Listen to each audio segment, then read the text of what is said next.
Hola, ¿qué tal? ¿Cómo están? ¿Se sienten bien? Estoy contenta de estar nuevamente con ustedes. Hoy estoy sentada en la Plaza de Armas, muy cerca de un árbol especial, una ceiba, en la cual todos los noviembres vienen cubanos de distintas partes del país, le dan una vuelta alrededor de su tronco pidiendo deseos. Eso es una tradición de mucho tiempo, porque justo en ese momento se conmemora la fundación de la Villa San Cristóbal de La Habana, que muchos años después se convierte en la capital de todos los cubanos, la ciudad de La Habana. Detrás de mí hay un palacio espectacular. Es barroco y en 1790 se convierte en la residencia de los capitanes generales de la isla, es decir, los gobernadores españoles que venían acá cuando nosotros éramos colonia española. Un siglo después, en esos salones, se firman y se hacen las ceremonias de fin del dominio de España sobre Cuba. Pero también, desgraciadamente, comienza la ocupación militar estadounidense. Duró algunos años y no nos libramos de ese dominio de Estados Unidos hasta 1959. Pero regresemos a este palacio. Es un edificio que representa el dominio colonial. Y cuando hablamos de colonia estamos hablando de avasallaje, de robo, de humillación a un pueblo. Hay que recordar que la conquista de nuestra América y su colonización fue un proceso muy sangriento, realmente un proceso muy difícil, donde se exterminaron a miles y miles de hombres y mujeres en este continente. Al decir de Fernando Martínez Heredia, un gran intelectual cubano, condicionante de la elaboración material e ideal de una civilización egoísta, explotadora, criminal, excluyente, racista y depredadora, que le impuso al planeta entero su título pretencioso de modernidad. Y eso es una de las cosas más oscuras de la humanidad, porque, fíjense, llegaron aquí los conquistadores europeos a nuestro continente, trajeron sus propias enfermedades, diezmaron a la población, el maltrato, los obligaron a trabajar en situaciones infrahumanas. Entonces decidieron que como habían muerto muchas personas, deberían traer a otros seres humanos, sin importarle de dónde los sacaban, cómo los traían. No les importó nada, absolutamente nada. Y eso es colonización y esclavitud. Pero fíjense, nosotros podemos en este momento pensar que solo la colonización es de siglos pasados. No, a lo mejor tendríamos que buscar las máscaras con las cuales se trata de cubrir y tapar esta palabra en la actualidad. Tendríamos también que ver cuáles son los mecanismos que se usan para tratar de penetrar en la cabeza del ser humano y dominarlo. Y también deberíamos ver si podíamos zafar los nudos con los cuales se han atado a estos pueblos y se les impide su libertad. En un mundo dominado por las transnacionales de la información o desinformación, este programa les brinda una ruta diferente, quizás algo indisciplinada. Lo hacemos semanalmente. Si usted quiere acompañarnos, por favor, hágalo, sencillamente con Aleida Guevara.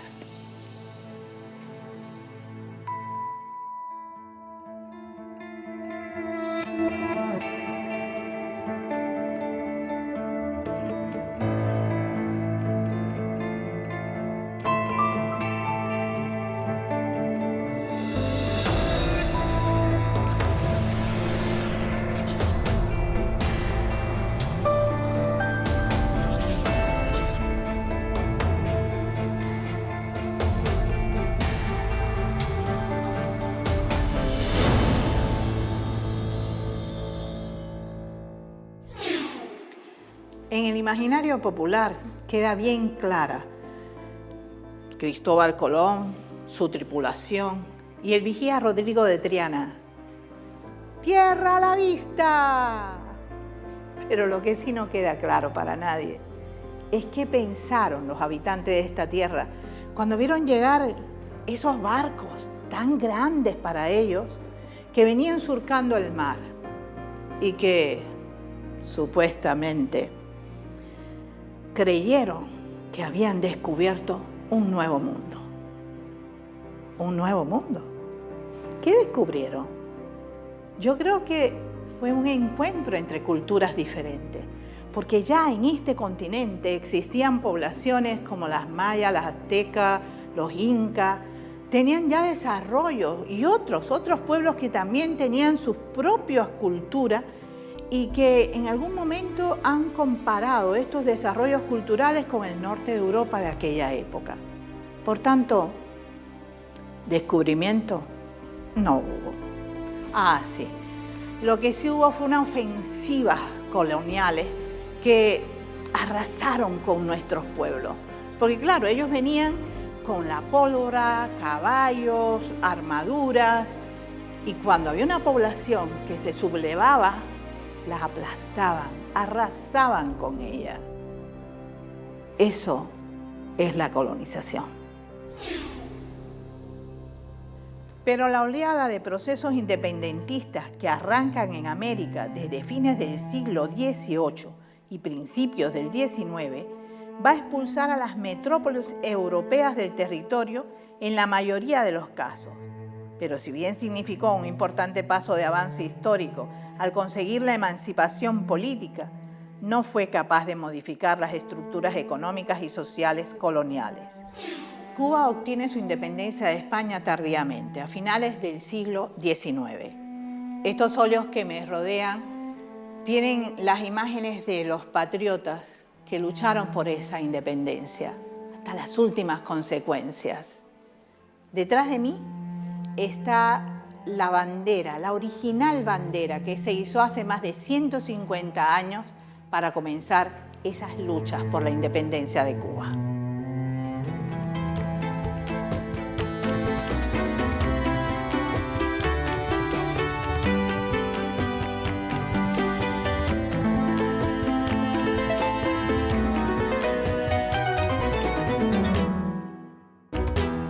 Como Simón Bolívar dijo, también José Martí nos advirtió de las apetencias de Estados Unidos sobre nuestra América.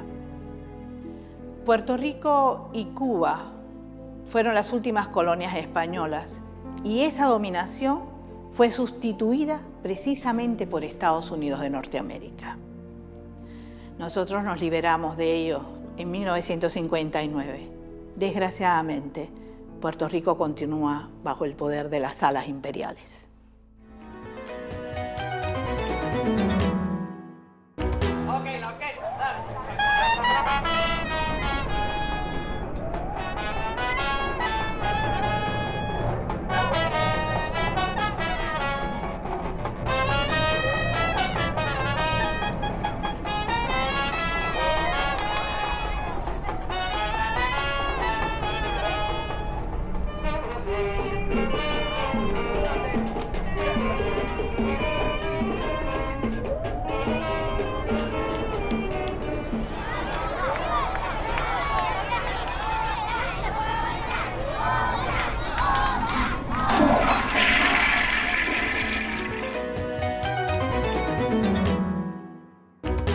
El desprecio a Puerto Rico ha sido siempre una perenne en la política de Estados Unidos de Norteamérica.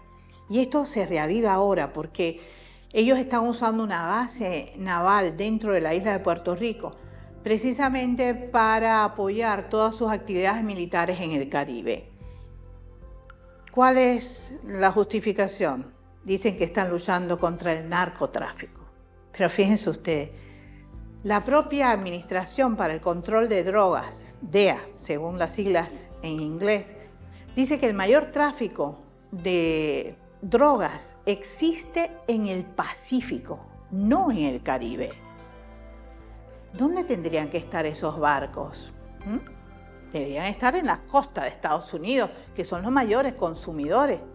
Pues no, están en el Caribe. Pero además, ¿a quién se le ocurre decir que van a luchar contra el narcotráfico? Si una lancha rápida contra un submarino nuclear. Es que esto no tiene cabeza, es decir, no hay manera de poder aceptar esta farsa, no hay manera.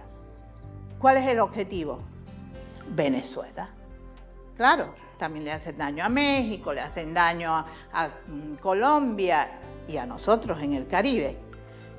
Tratan de romper la paz de la región.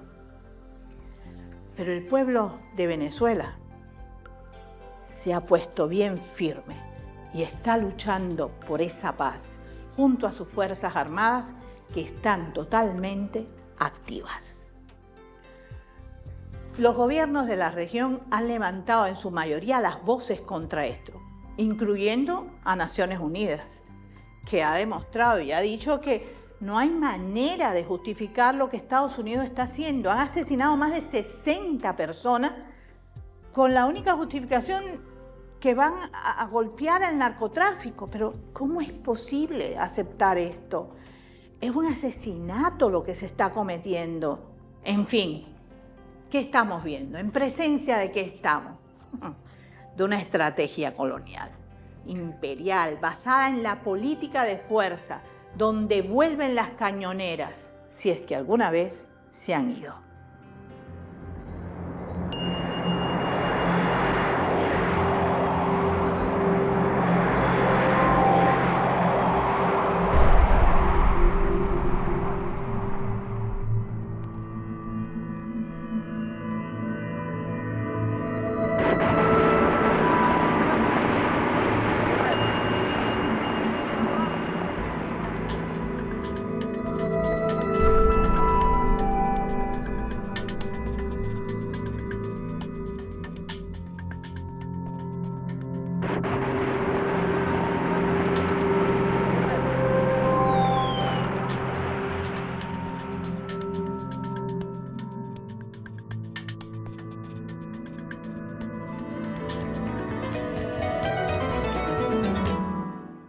Si hablamos del colonialismo del siglo XXI, el sionismo de Israel se lleva el premio.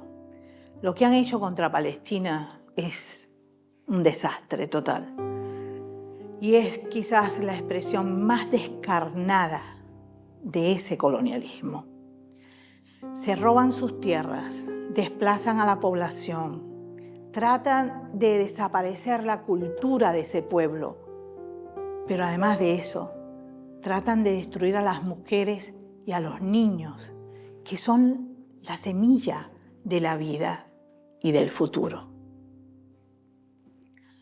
Pero si nosotros pensamos en toda la manipulación europea y occidental, nos podemos dar cuenta que hay una maquinaria de propaganda que protege a Israel. Usan un lenguaje suave, tratando de ocultar, de pasarle la mano a todos los crímenes que están cometiendo. Porque ¿saben qué? El lenguaje se convierte en una herramienta de la colonización. Claro, en estos últimos tiempos también podemos pensar en los tibios acuerdos de paz. Han traído alguna esperanza, es cierto, pero también es verdad que si escarbamos un poquito dentro de ellos, ahí vamos a ver nuevas formas de depredación y colonialismo. Después de la guerra de las bombas y las armas, viene una nueva guerra, la del negocio de la reconstrucción. Claro, al estar participando en los acuerdos de paz, la Casa Blanca le garantiza a empresas estadounidenses su participación en este negocio, incluyendo al mismísimo presidente Trump. No voy a decirles todas las empresas que están implicadas en este negocio, todas las que están compitiendo por ese negocio. Ustedes las pueden buscar en internet, están publicadas. Pero hay una de ellas que me llama mucho la atención, la Caterpillar. Esta empresa fabrica maquinaria pesada, Y como sabemos, después de estos 2 años de genocidio y destrucción, Gaza tendría más de 60 millones de toneladas de escombro que sacar de allí. Y dicen que costaría 1.200 millones de dólares. Todo un negocio. Y la Caterpillar fue también la que fabricó las maquinarias pesadas que destruyeron las casas gazatíes. ¿De qué decimos? ¿De qué estamos hablando? Del negocio de la guerra, antes, durante y después. El negocio de la guerra. Esto es una vergüenza para la humanidad.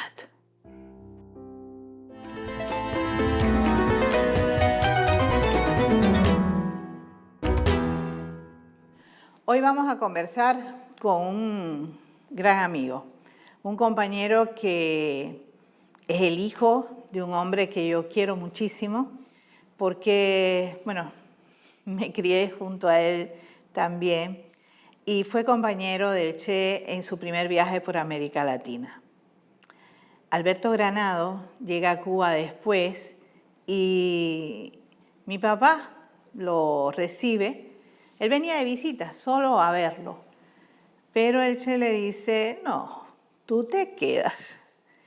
Y sí, se quedó. Alberto Granado fue pionero en el polo científico de Cuba. A él le debemos también ese comienzo maravilloso que hoy nos hace reconocer por todo el mundo. Su hijo, Alberto Granado también, es el director de la Casa de África. Y hoy vamos a conversar con él, vamos a hacerles algunas preguntas para que ustedes comprendan algunos temas relacionados con él.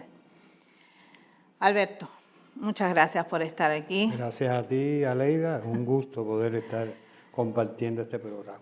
Nos vemos poco, desgraciadamente, a pesar de que vivimos en la misma ciudad, pero la vida es así. Muy agitada. Nos lleva por un lado y por otro. Tú eres el director de una casa que se llama Casa de África. ¿Qué significa eso? ¿Qué representa esa casa para Cuba en nuestra cultura?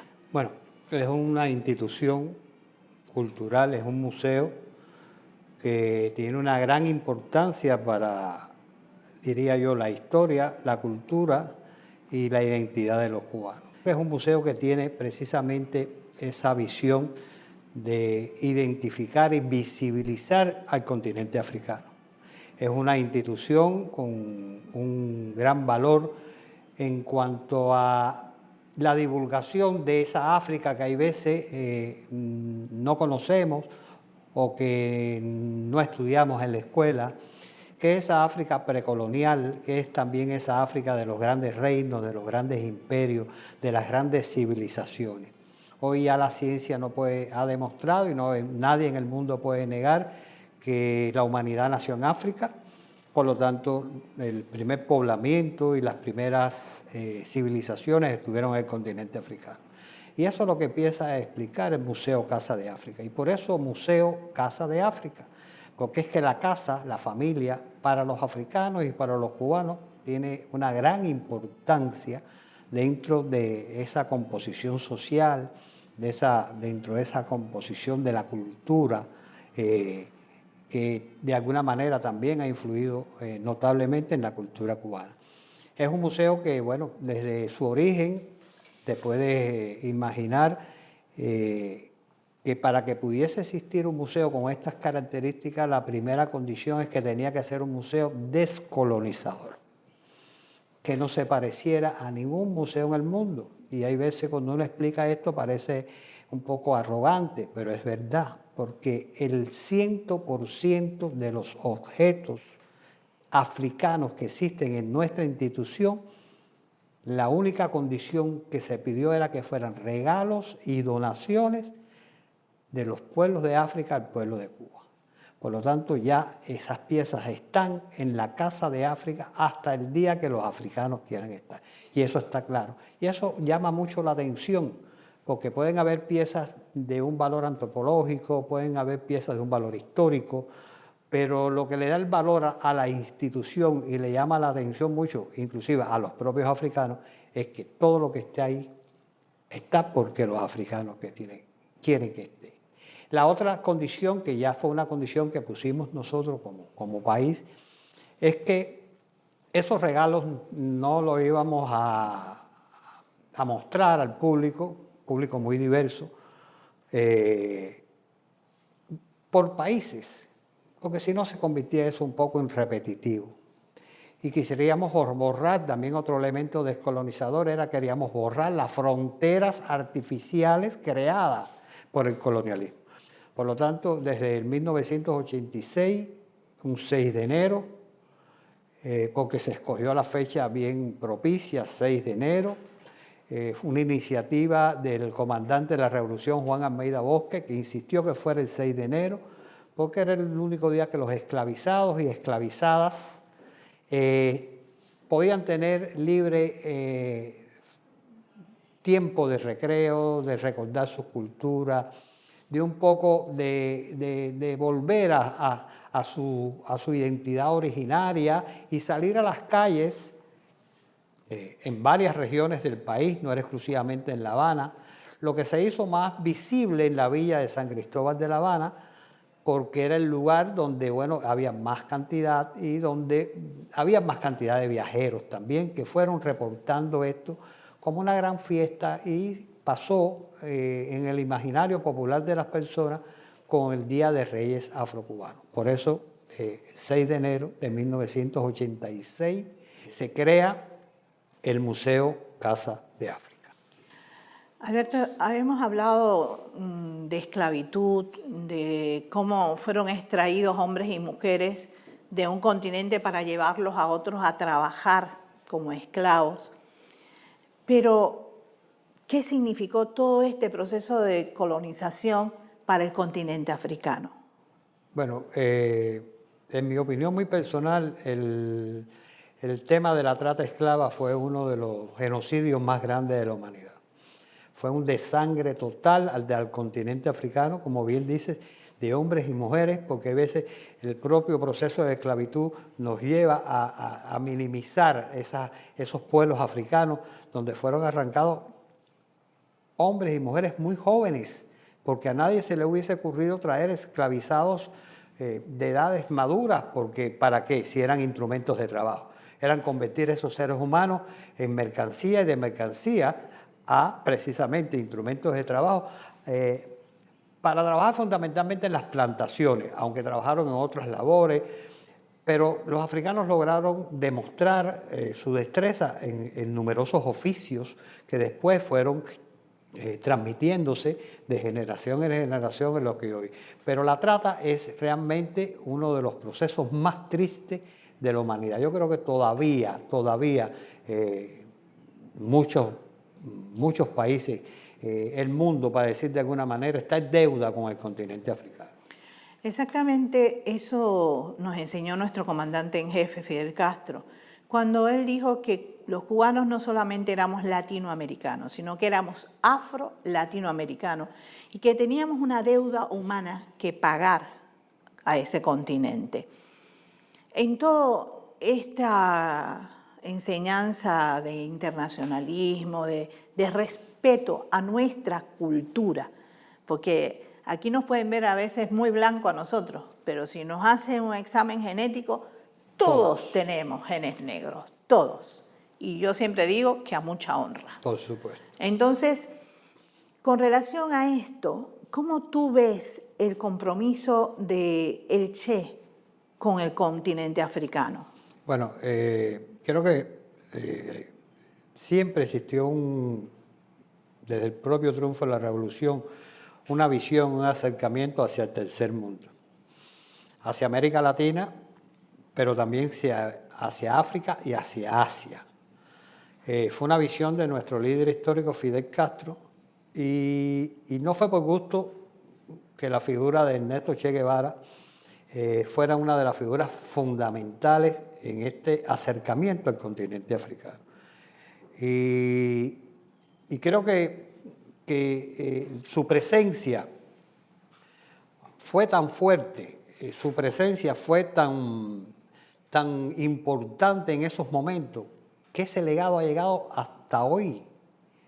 La presencia de Che en África, la presencia de Che en muchos países asiáticos, todavía se ve como algo importante.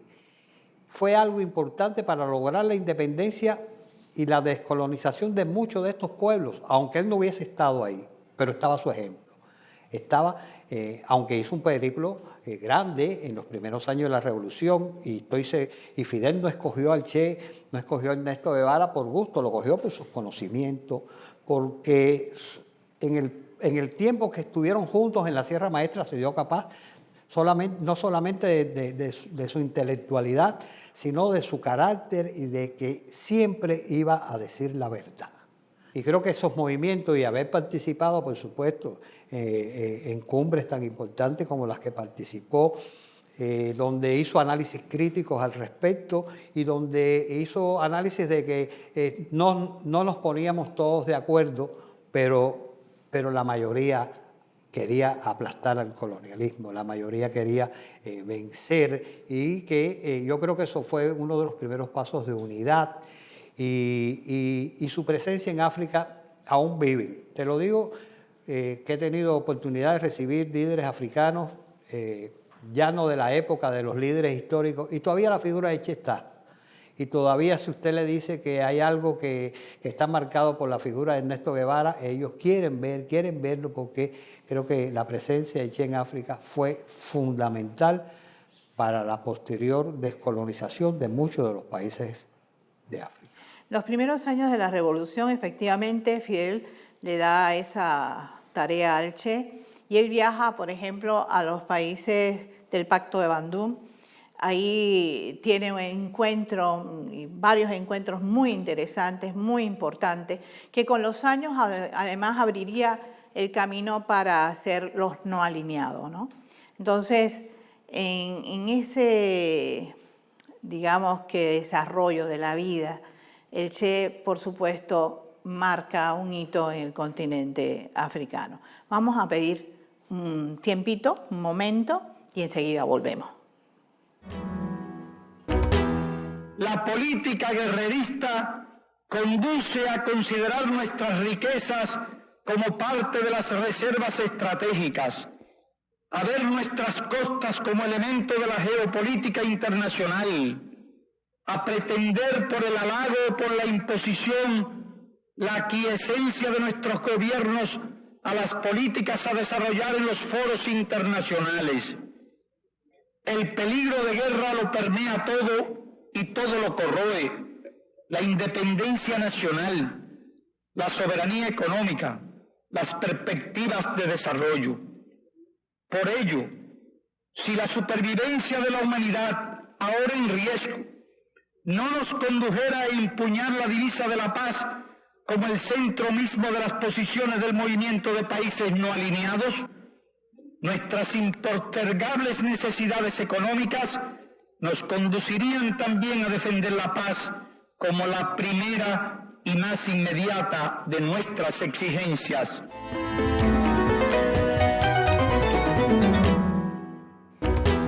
Alberto, hemos hablado un poco también del internacionalismo, la marca del Che en el continente, pero todo esto tiene también una actualidad, ¿verdad?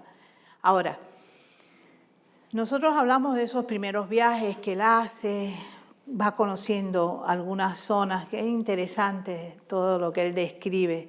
Como tú decías, era un hombre muy sincero y todo lo que él veía, así lo describía. Pero yo no sabía, no entendía por qué él se va a parar, por ejemplo, al Congo, ¿no?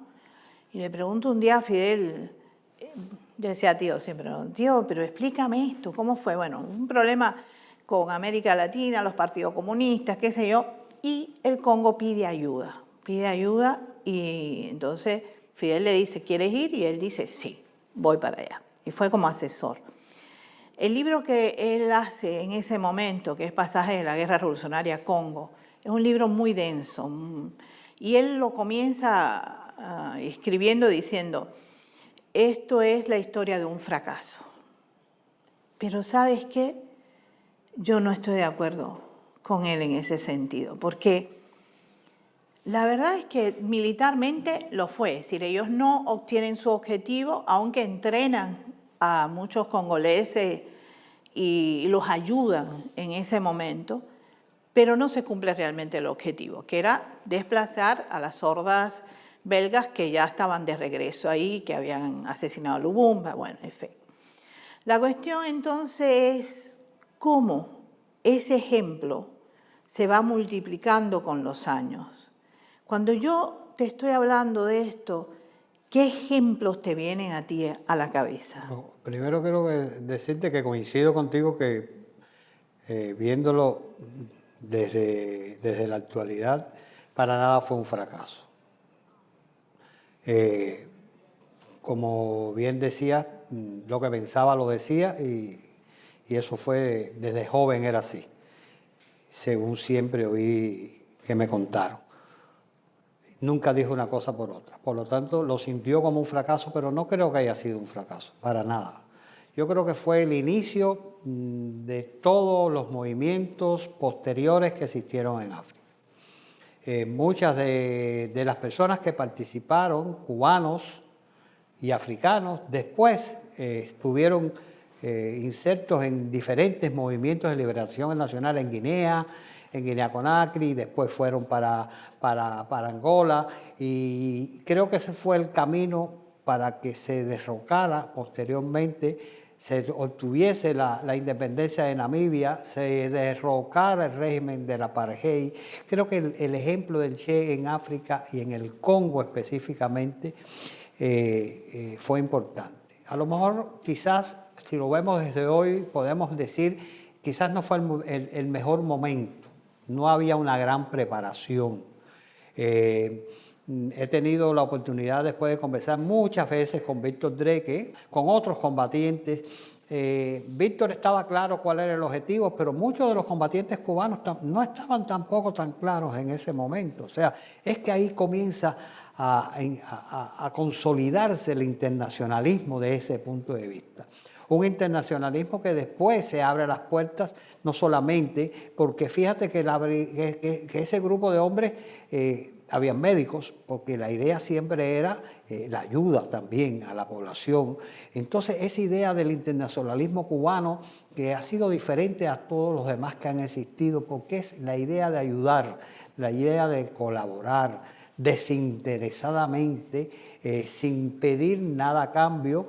Y yo creo que ese ejemplo lo dio el Che. Yo creo que ese era el ejemplo, era su personalidad, y eso sirvió para que posteriormente fuesen muchos más a África y a otras partes del mundo, pero específicamente a África, no solamente a estar dispuestos a dar la vida en la lucha por la independencia, sino también a la reconstrucción como profesores, como médicos.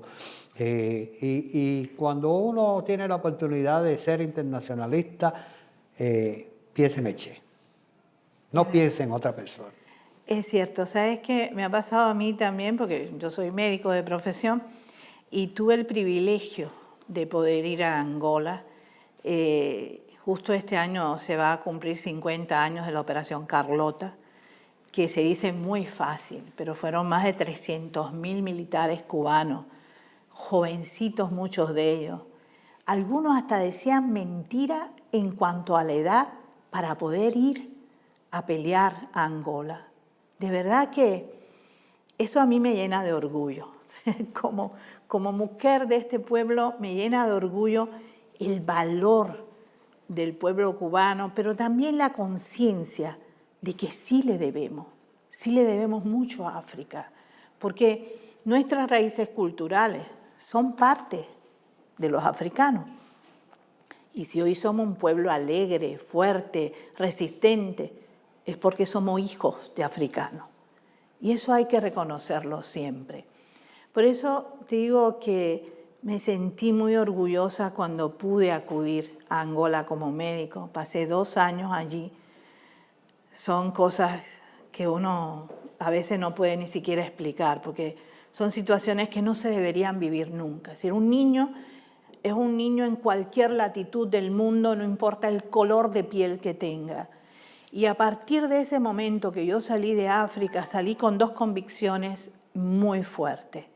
Una, que nadie me puede hablar de colonialismo, no lo acepto. Y otro, racismo. No puedo. Es decir, no acepto nada de eso. Ese tiempo en África me hizo conocer cosas muy sensibles del pueblo africano. No digo que vaya a ser yo una especialista, ni mucho menos, pero aprendí a quererlos, a respetarlos, a admirar la fortaleza que tienen y cómo van venciendo las situaciones. Y de verdad, yo creo que una de las cosas más lindas que nos ha pasado también en los últimos años fue la confianza que la OMS puso en Cuba. Me acuerdo que yo estaba en el hospital donde yo trabajaba y alguien me dijo, vas a ver que ahora con el ébola van a venir a pedir ayuda. Y dije, pero si nosotros no sabemos nada del ébola. Me dice, vas a ver, 2 días después estaba la Organización Mundial de la Salud pidiendo ayuda a Cuba para que nuestros médicos fueran a salvar a África y al mundo. Y fue para mí algo de verdad majestuoso, porque en ellos estaba también la presencia del Che, como tú dices. Eso es muy hermoso, que los pueblos no olviden, que mantengan el amor a sus raíces culturales, a su fuerza de pueblo, porque eso indudablemente nos los da África. Fue, como tú dijiste, una etapa muy dura de la humanidad. La esclavitud para mí es la cuestión más oscura que hay en la historia de nuestros pueblos. Pero tengo que decir también que gracias a eso nosotros también somos un pueblo diferente. Gracias a esa unión cultural, a esa fuerza de cultura, hoy somos el pueblo cubano. Por eso, Alberto, te agradezco muchísimo que haya podido estar con nosotros hoy este ratico. Hay muchas cosas más por hablar, sí, muchas cosas más que contar. Y tenemos que hacer una invitación a todos los que nos están viendo para que puedan ir al Museo de la Casa de África. Por supuesto. Y algo que dijiste que es para mí muy importante. En ese museo no vas a encontrar nada robado, nada extraído del continente, solo lo que ellos han querido traer a nuestra tierra. Y eso para mí me parece que es una de las cosas más hermosas que hay. Hemos hablado del internacionalismo y yo como médico tengo que mencionar a la Henry Reeve, la brigada nuestra, que también acude a todas partes cuando hay desastres naturales. Y uno de los episodios también más hermosos que se escribió fue, por ejemplo, en Pakistán. Fue bien lindo eso, ese contacto de los médicos con el pueblo, como tú decías. Con las culturas. Con las culturas. Papi, cuando llega al Congo, trabaja primero como médico. Es lo primero que hace. Como era blanco, Dreke aparecía como el jefe del movimiento. Y él como médico empieza a ayudar al pueblo. Y eso lo marcó. Cuando tú lo lees, te das cuenta que para él fue también un descubrimiento. Cuánto debemos a ese continente y cuánto todavía tenemos que hacer.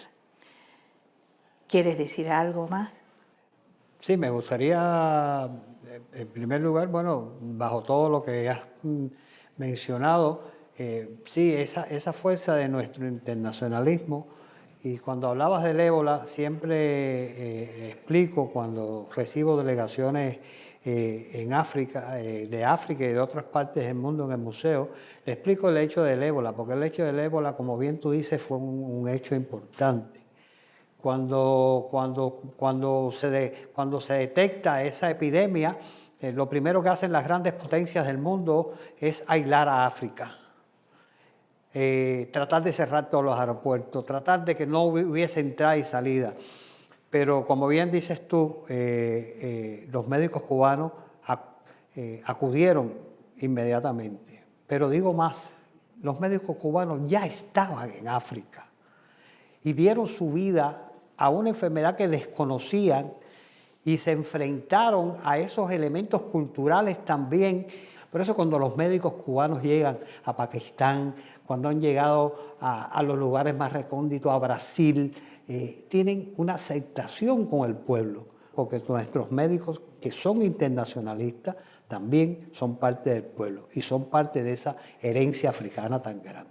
Quería decirte eso al final. Bueno, muchas gracias, Alberto, de verdad, muchísimas gracias por acompañarnos y seguramente nos podremos ver en otro momento también para ahondar más y para contar mucho más. Y esperemos que nos visiten, estamos muy cerca, en calle Obra Pía, número 157, entre San Ignacio y Mercader, y bueno, el museo está abierto también para poder realizar cualquier otro programa.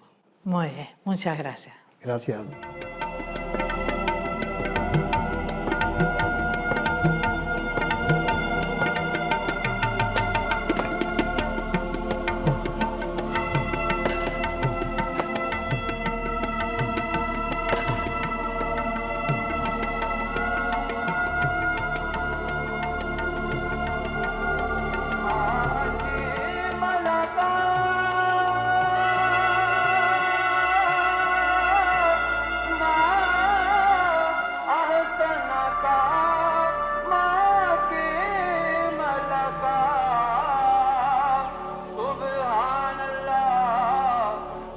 Nosotros llegamos a Pakistán justamente una semana después del terremoto. Una de las cosas que más nos impactó a nosotros es cuando llegamos en la cara de la destrucción, prácticamente en la cara de la muerte, ver cómo miles de personas, por donde quiera que pasábamos, estaban desesperadas. Nos llamó la atención el olor a los cuerpos putrefactos, porque bueno, una semana después del terremoto todavía se olía los cuerpos putrefactos. Conocíamos que íbamos hacia Balakot, denominada la ciudad perdida, la ciudad fantasma, pero nunca imaginamos que iba a ser tanta la destrucción. En cuanto llegamos vimos que realmente más del 80% de las construcciones estaban en el suelo destruidas y fue un impacto demasiado grande para todos nosotros. Todos nos quedamos mudos en la guagua en cuanto llegamos a esta ciudad. Y realmente fue algo inesperado, no lo esperábamos. Vimos gran cantidad de lesionados que hacían aproximadamente 10, 15 días que todavía no habían recibido asistencia médica. Y fue el arribo nuestro, el equipo médico a las montañas, donde por primera vez pudieron tener la primera asistencia médica.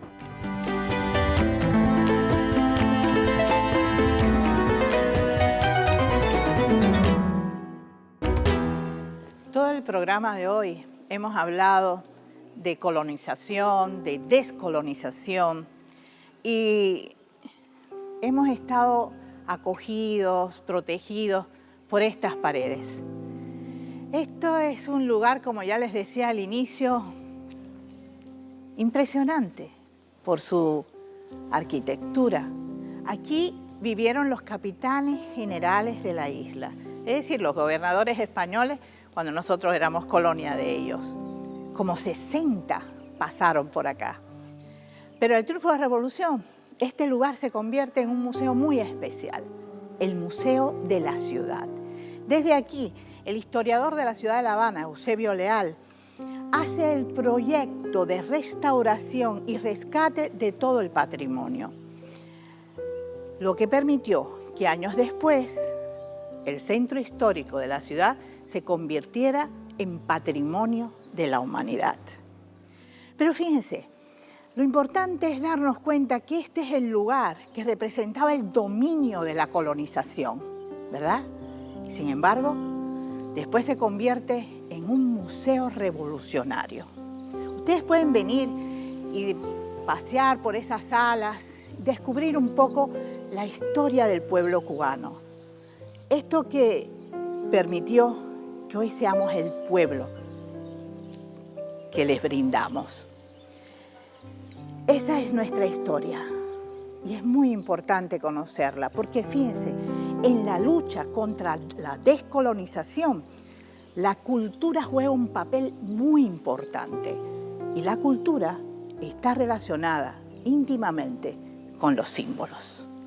Si ustedes así lo desean, nos veremos la próxima semana.